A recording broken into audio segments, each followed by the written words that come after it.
જ્યારે પણ તમે જુવારના રોટલા બનાવો અથવા આમાંથી રોટલી બનાવી હશે, તમારે પરોઠા ઢેબરા જે પણ બનાવવું હશે એ બનશે. એના માટે તમારે સૌપ્રથમ જુવારનો લોટ લઈ લેવાનો છે. ત્યારબાદ એની અંદર તમારે 2 થી 3 ચમચી જેટલો ઘઉંનો લોટ નાખવાનો છે અને ત્યારબાદ એની અંદર થોડું તેલ નાખવાનું છે, 2 ચમચી જેટલું, અને આ બધું મિક્સ કરી દેવાનું.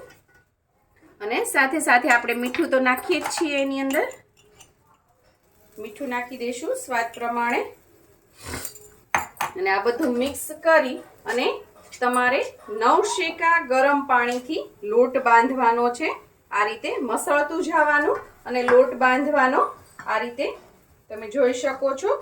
આ 3 વસ્તુ તમે કરશો, ઘઉંનો લોટ, તેલ અને ગરમ પાણી, એટલું તમે થોડું જુવારના લોટમાં મિક્સ કરી અને હળવા હાથે આ રીતે મસળીને તમે જો એનો લોટ બાંધશો તો આમાંથી રોટલા, રોટલી, પરોઠા જે પણ બનાવવું હશે એ ખૂબ જ સરસ બનશે. ફૂલીને દડા જેવું થશે, લાંબા સમય સુધી સોફ્ટ રહેશે, ફાટશે પણ નહીં અને રોટલીની જેમ વણાઈ જશે. રોટલો પણ ખૂબ જ સરસ થેપીને કરો કે હાથેથી ટીપીને કરો, ખૂબ જ સરસ થઈ જશે. તો આવી જ આઈડિયા, ટિપ્સ અને રેસિપી માટે સબસ્ક્રાઇબ કરો પૂનમ્સ ફ્લેવર કિચનને.